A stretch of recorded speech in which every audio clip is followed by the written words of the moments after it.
I should have known something was wrong the moment the train stopped making sense.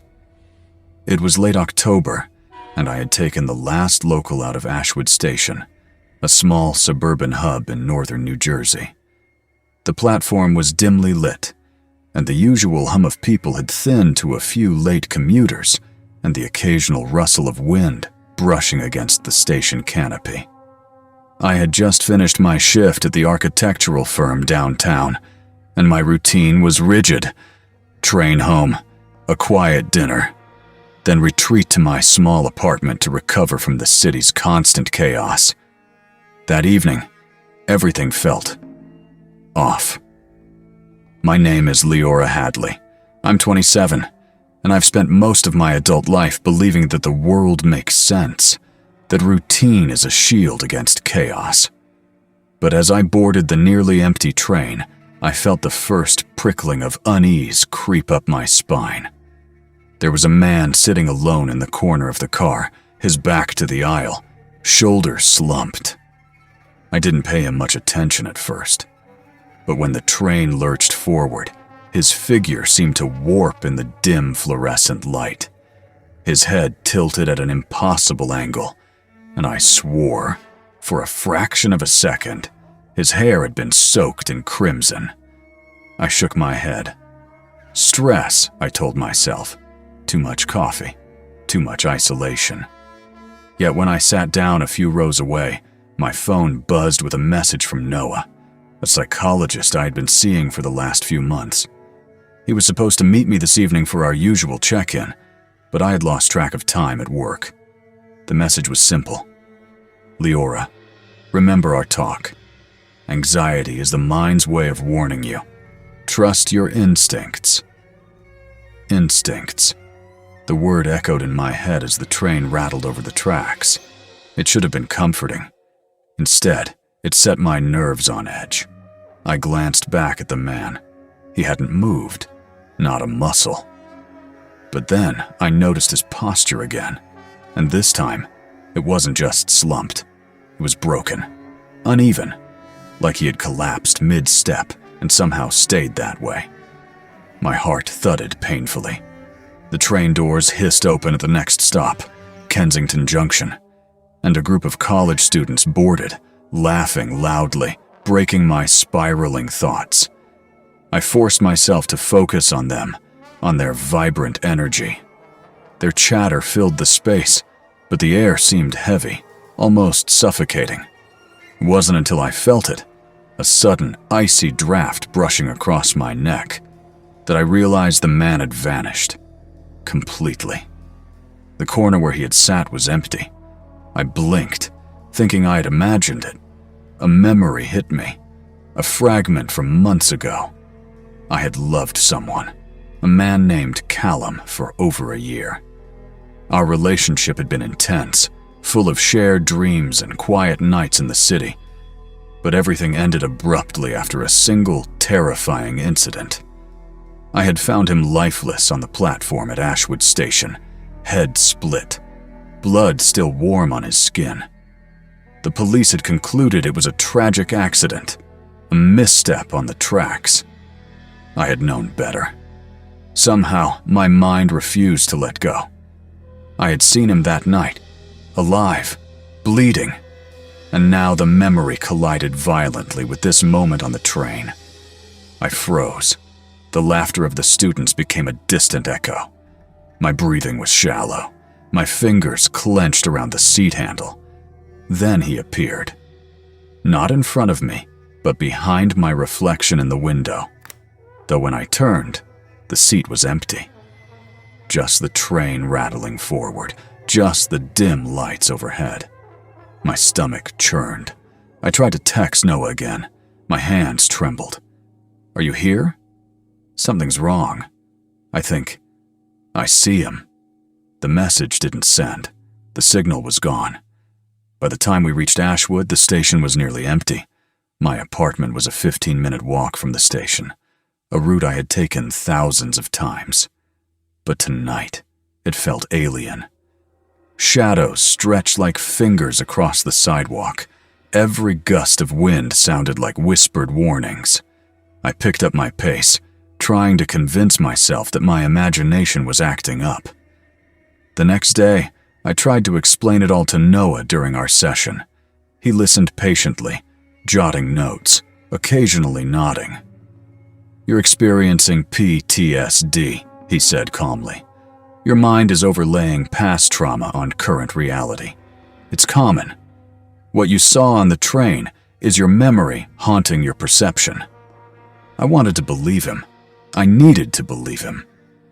But later that evening, I returned to the train platform to catch a later service, just to confirm there was nothing there, nothing to fear. And that's when I noticed the warning signs. An old train car, the last on the line, had been cordoned off. Yellow tape stretched across the door. Rust streaked the metal, and the windows were so grimy I could barely see inside. But inside, shapes moved, shadows that didn't belong. And there, seated exactly where the man had been the previous night, was a figure in a dark coat, head tilted, shoulders unnaturally stiff. I wanted to run. My legs refused to obey. Then, from the corner of the platform, a whisper reached my ears.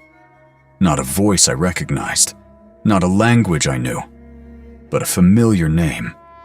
Callum. I stumbled back, falling onto the cold concrete. My heart hammered. The figure didn't move, but I could feel its presence pressing toward me, a weight in the air that was suffocating. When I finally scrambled to my feet, I ran. I didn't look back. I didn't stop until the familiar streets of my neighborhood swallowed me in artificial safety. My apartment never looked so inviting. But that night, even in the supposed safety of my home, I couldn't sleep. Every corner of my apartment seemed too dark. Every sound, water dripping from the faucet, the hum of my refrigerator, was amplified. My mind kept replaying the figure on the platform, the whispers, the icy presence. I called Noah at midnight.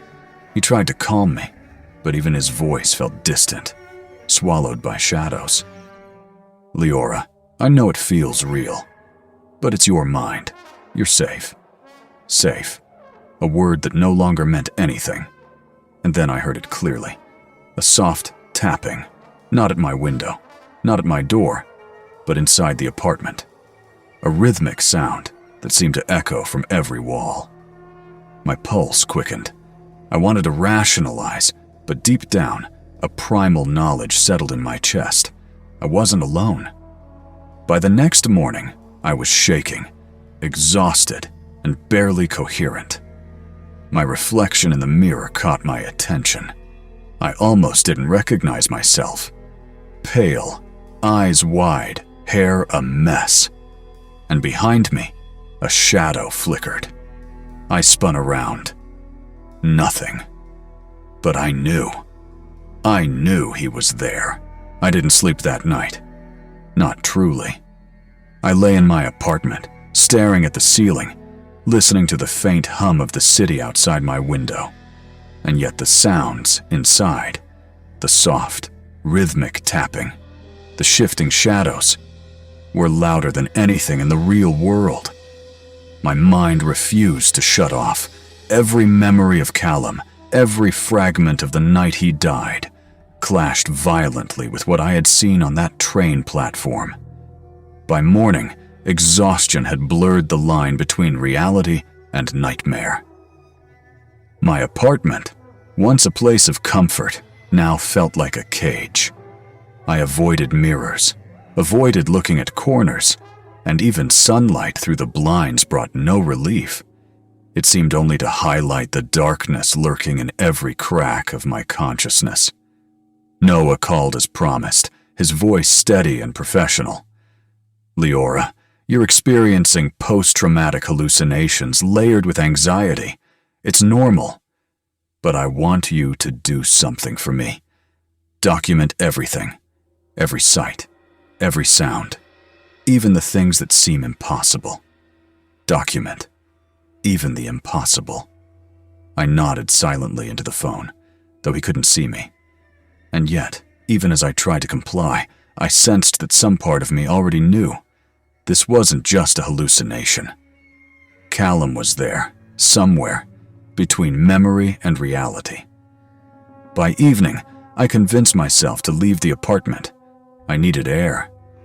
The streets of Ashwood weren't busy, not on a Tuesday night, and the chill of October made the city feel almost abandoned. I walked aimlessly, letting the streetlights guide me. Every crackle of leaves beneath my feet made me flinch. Every shadow seemed to bend toward me. I passed by the old Ashwood station again. The last train had already departed hours ago. I hesitated at the edge of the platform. It was quieter than before, almost too quiet. My eyes scanned the rails, the rusted tracks stretching into the darkness, and then I saw it. A faint figure standing on the tracks, back to me, shoulders slumped, coat dark and shapeless. It was him. Callum. I froze. My legs refused to move. My throat tightened. The figure didn't turn. He didn't move. Yet somehow, I knew he was aware of me. A part of my mind screamed, "This is impossible." Another part whispered, "You've been waiting for this moment." I took a hesitant step forward, then another. Each step echoed on the abandoned platform, sharp against the quiet night. The figure remained unmoving, but the air around him seemed to hum. Not electricity, not wind, something else, something alive. And then, I heard it.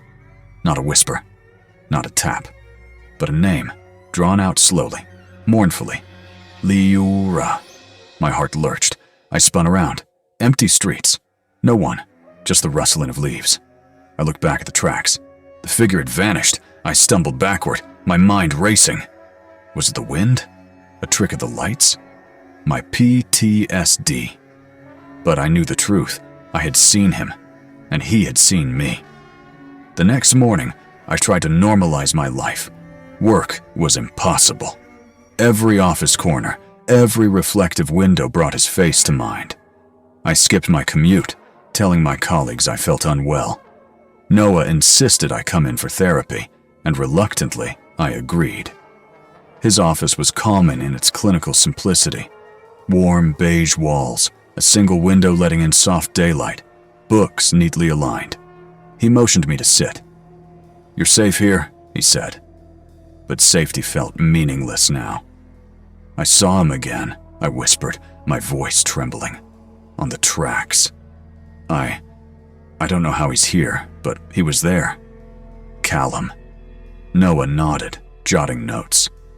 "This is a severe PTSD episode, Leora. But I also think your mind is linking trauma with unresolved guilt. You've never fully processed his death. You saw him die, yes?" I nodded. "I was there. I tried to save him, but my voice broke. It wasn't enough." "Then we'll work through it," he said. "But you need to understand something. Sometimes, the mind resurrects the past to force resolution. It's not necessarily supernatural, though your brain may perceive it that way." I wanted to believe him. I needed to believe him. But that evening, as I walked home, the impossible became undeniable. I passed by a narrow alley near my apartment complex. The streetlights flickered. I stopped, and the smell hit me first. A coppery tang, metallic, familiar. My stomach dropped. Blood. I didn't see it at first. The alley was empty. Then, in the corner of my eye, movement. A shadow that shouldn't have been there. I turned, heart pounding, and my breath caught. A figure stood at the far end, pale, hollow-eyed, face partially obscured by the darkness. Callum. Or what looked like him. I screamed. No sound came out. My legs carried me, propelled by instinct alone, as I fled down the street, turning every corner, refusing to look back. When I finally reached my apartment, safe, or so I thought, the tapping returned. Soft, deliberate, coming from inside. I froze, listening. Then my door handle rattled. I didn't move. I couldn't. A voice, Callum's voice, murmured almost a breath, "Leora, why did you leave me?" I ran, up the stairs, into my apartment, and bolted the door. My chest heaved. My hands were slick with sweat. My phone lay on the counter, screen glowing with unanswered messages from Noah. I dialed. "Noah," I gasped. I don't think it's just PTSD. I think he's here." There was silence on the line for a long moment. "Leora, listen to me," he said finally. "Stay calm. Document everything. Take a photo, anything that proves reality. Do not confront it. I will come to you." But I knew I couldn't wait. Not anymore. That night, I stayed awake, couch surfing the apartment in anxious pacing. Lights flicked on, windows drawn. And then, when the city slept, the shadows began to move differently. They didn't obey the corners of the room. They drifted, pooling unnaturally. I saw shapes in the walls, elongated, twisting like smoke in a draftless room. And then the whispering started. Soft at first, almost imperceptible, then louder. "Leora, come with me." I didn't understand why I obeyed. My feet carried me to the bedroom door. My hand trembled as I opened it. The room was empty.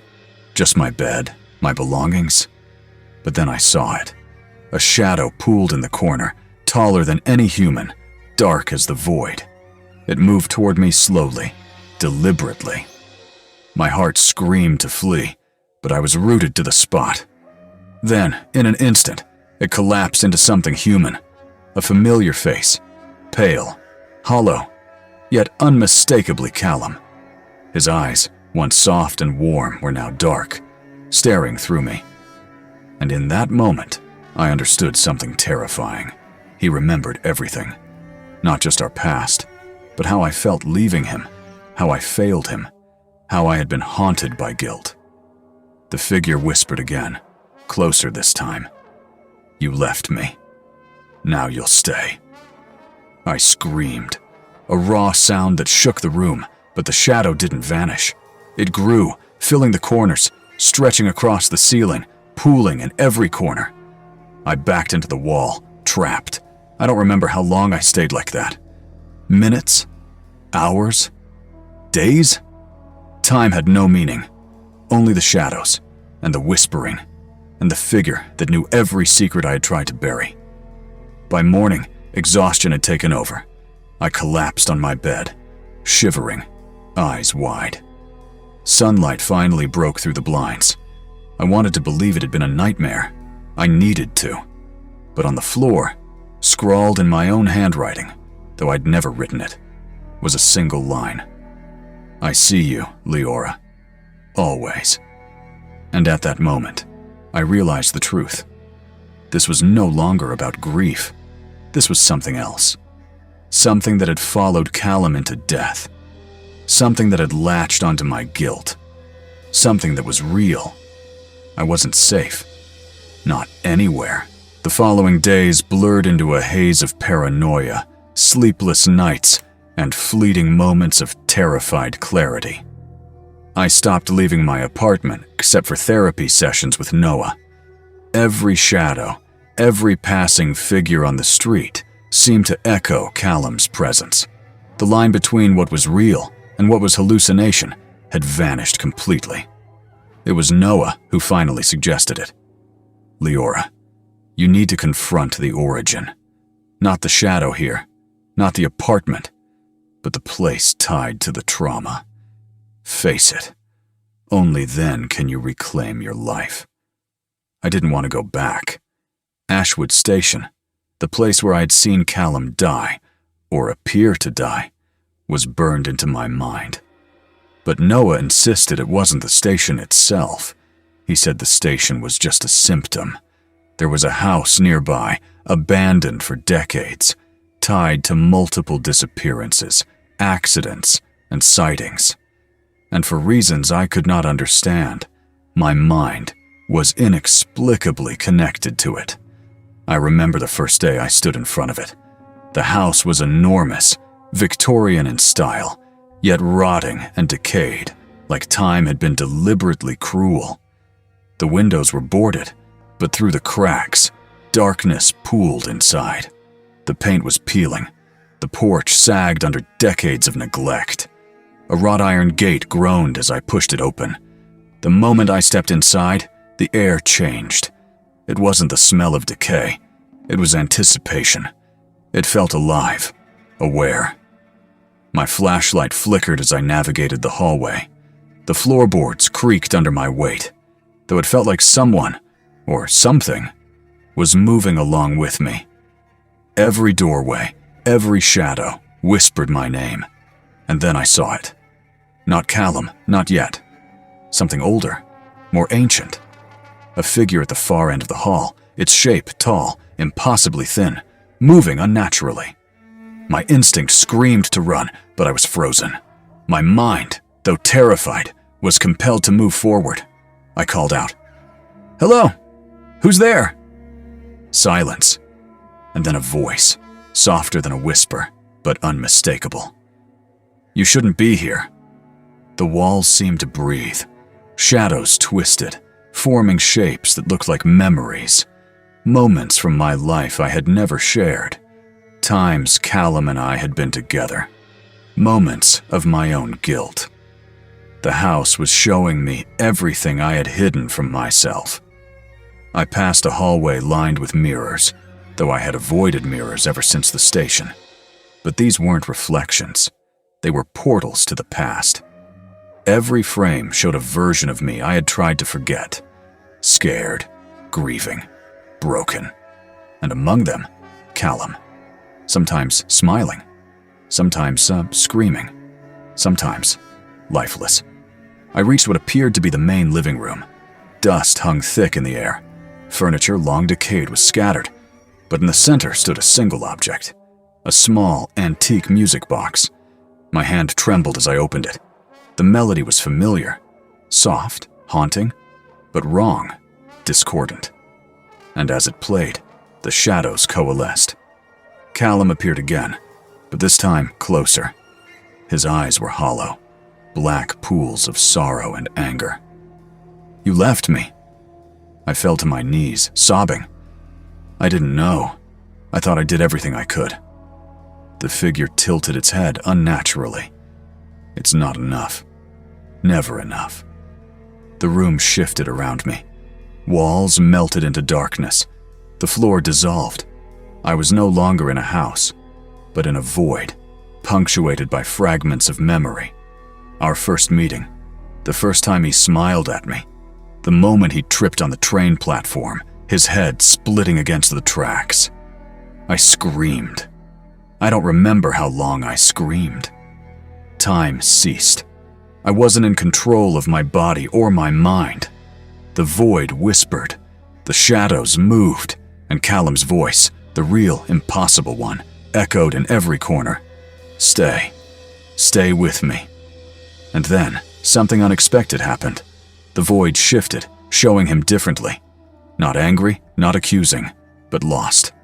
Afraid. Alone. The boy I had loved was gone, replaced by a hollow, confused soul. And in that moment, I understood.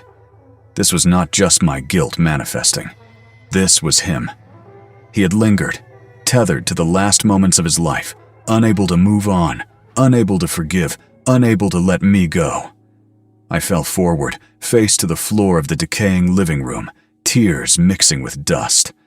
I whispered, "I forgive you. I forgive myself." The void shook. Shadows writhed. The melody of the music box warped into a low hum, and then silence. I opened my eyes. The house was still. The shadows receded. The air was cold, but ordinary again. I stumbled outside, breathless, shaking. The sun had risen. For the first time in weeks, I felt light. But I wasn't free. I knew this. The experience had opened something deep inside me, a connection. I had glimpsed death, guilt, and the tethered soul of the man I loved. And even as I walked away from the house, I knew the shadows were still out there. Watching. Waiting. Learning. Noah met me later that day. He didn't speak at first. He didn't need to. I told him everything. Every hallucination, every whisper, every vision inside the house. He listened, silent and attentive. Finally, he said, "You've seen the edge of something real, Leora. Most people never get this close. But this is why therapy alone wouldn't have been enough. You faced it. You confronted it. That's how you reclaim control." I nodded, though a part of me shivered at the memory of the music box. Its melody haunted me still. Even now, at night, I sometimes hear the faint, discordant tune when the apartment is silent. It reminds me that some things, once awakened, never truly leave. The following weeks were better. I slept longer, left the apartment, laughed with friends, even walked past Ashwood Station without collapsing. But at night, my dreams were vivid, intense, and horrifying. I often woke screaming, unsure whether what I had seen had been real or another hallucination. And then came the letters. At first, it was a single envelope, plain white, sitting in my mailbox. No stamp, no postmark, no handwriting I recognized. I tore it open. Inside, a single line. "You cannot forget me." I thought it was a prank. I thought someone had found my story online, trying to terrify me. But the next day, another envelope, another message. "I am closer than you think." Fear settled into my bones. This was no longer about PTSD. This was something else. Something alive. I started documenting everything again.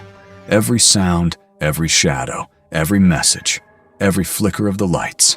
My journal became my anchor, my way of proving reality to myself. And slowly, patterns emerged. The figure of Callum, or the entity that had taken him, was not random. He followed patterns, revisiting places tied to our past. One night, I decided to confront this again. Not the house, not the station, but my apartment. I set up cameras, recording devices, anything that could catch evidence. The first night, nothing.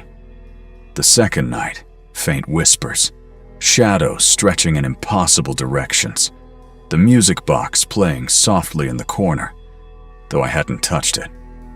By the third night, the entity was bold. I saw him standing in the doorway, as real as any human.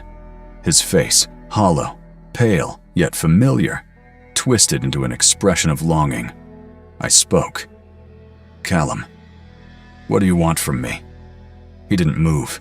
He didn't speak. Only the air around him shifted, and in a voice that was mine, or maybe his, I heard, "You must finish what we started." I didn't understand. I still don't. But I knew, deep in my bones, that the story wasn't over. That the next encounter would demand more than courage, more than acceptance, more than forgiveness. And I also knew that if I failed, if I didn't confront whatever tethered Callum's soul, he and I would never escape. The city outside continued as usual. Cars hummed, lights blinked, people laughed and lived their normal lives. But I had stepped into a reality where the ordinary had become extraordinary, terrifying, and inescapable. I had touched the edge of death and guilt and loss, and now the shadows were patient, waiting, watching, always there. The night I knew the confrontation was inevitable, I didn't sleep. I sat on my apartment floor, the dim light of a single lamp casting long shadows along the walls. The letters had continued, appearing without warning, each one more cryptic than the last. "You cannot run from me. We are one. Finish what we started." Noah insisted I prepare for the final encounter with the entity tethered to Callum's death. "Leora, This is going to demand everything from you. Your courage, your memories, and your willingness to face the truth," he said. "But remember, this isn't just about fear. It's about understanding, control, and ultimately, release." I had no idea what he meant, but I knew there was no turning back. I packed a small bag with recording devices, a flashlight, a journal, and the music box I had recovered from the Ashwood house. My apartment felt oppressive, as if it were aware I was preparing to leave. Shadows stretched unnaturally along the walls, reaching toward me, curling, twisting, but never fully forming. I left at midnight, heading to Ashwood Station. The last train schedule matched the same hour I had first encountered Callum's spectral form. Everything about that night felt like a cruel repetition, but I had to go. I had to finish it. The station was nearly empty, the cold night air biting through my jacket. I waited on the platform, the echoes of my footsteps on the concrete magnified in the emptiness. And then, I saw him. Callum. Not the boy I had loved, not the man I had known, but the entity. Pale, hollow, eyes black as coal, expressionless, yet filled with an inexplicable longing. I froze. "Callum, is it you?" My voice trembled, yet I forced it forward. "I'm here. I'm not afraid. Not anymore." He tilted his head, the slightest motion, unnerving in its unnatural precision. The air around him shifted. A low hum, like the distant chords of the music box, filled the platform. Shadows began to coil around him, reaching toward me, and for a moment, I thought I would be pulled into the void I had glimpsed in the house. But I forced myself to step forward. "You're not lost, Callum. You're just trapped. I can help you."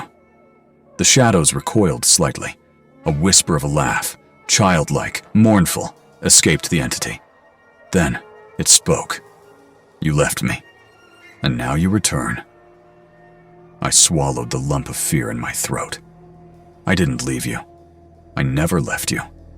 I didn't know what to do. I was scared. But I've come back to make it right."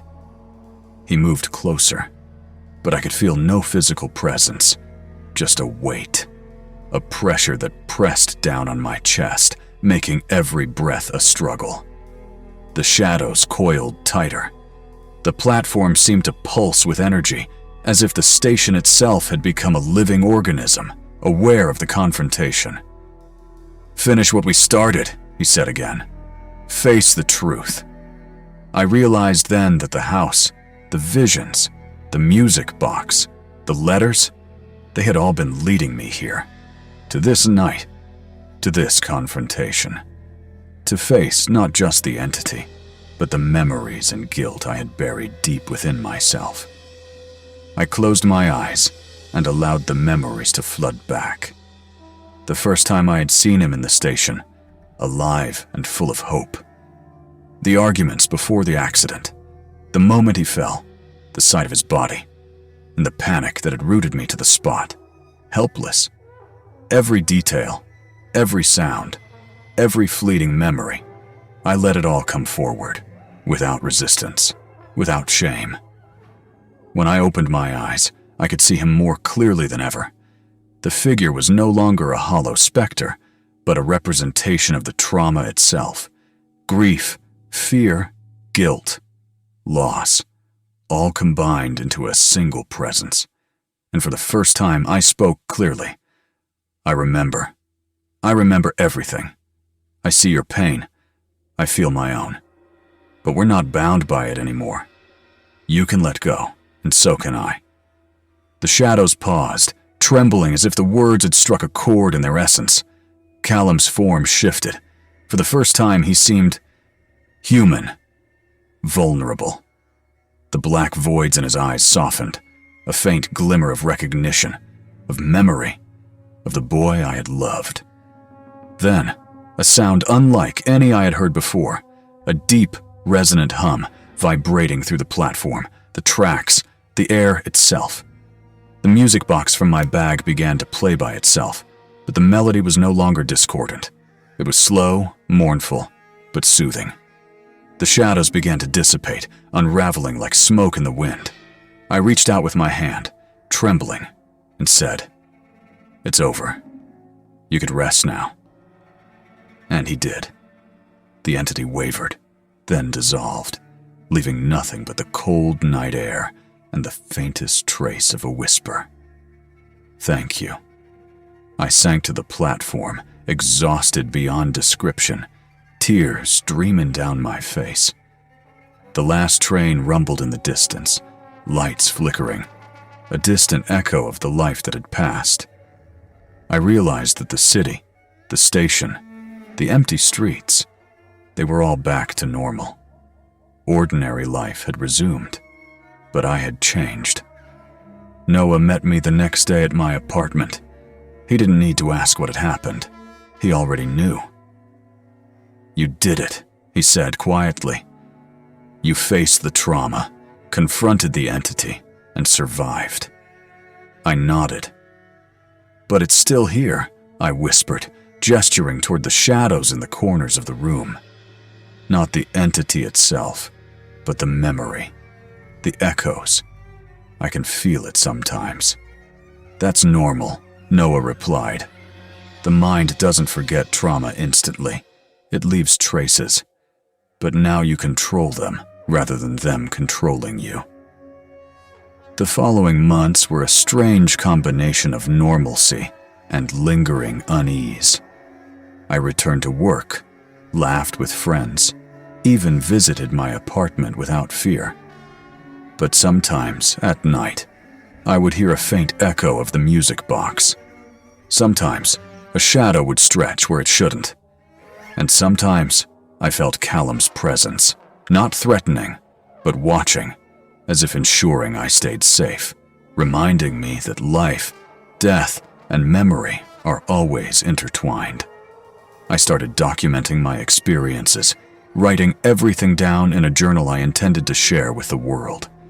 Not as a story of ghosts or supernatural horror, but as a testament to the human mind, its fragility, resilience, and ability to confront the unexplainable. And I learned something crucial. Fear is a teacher, not an enemy. Trauma is not a chain, but a lesson. And sometimes, the most terrifying experiences are also the most enlightening. One night, months later, I returned to the platform at Ashwood Station. The station was silent, empty, under a pale moonlight. I walked along the tracks, remembering every step I had taken, every moment of terror, every whisper of the shadows. And then, at the far edge of the platform, I paused. A figure, vague, distant, stood there, not threatening, not accusing, just present. I smiled, a quiet, unshakable smile. "I remember you," I whispered, "but I'm not afraid anymore." And the figure disappeared into the night. I walked away, feeling lighter than I had in years. The city around me was alive, ordinary, mundane. But I knew, deep in my bones, that some doors, once opened, never fully close. Some shadows remain, not to haunt, but to remind us of what we survived. And as I reached the streetlights, the first hint of dawn touched the skyline. I felt something I hadn't felt in a long time. Peace. Yet, I will never forget that night, the station, the house, and the shadows that lingered. Because even now, when the wind whispers through the trees or the lights flicker in my apartment, I can feel them watching, waiting, teaching. And I know, as I share this story, that someone, somewhere, is listening, and maybe, just maybe, ready to face their own shadows.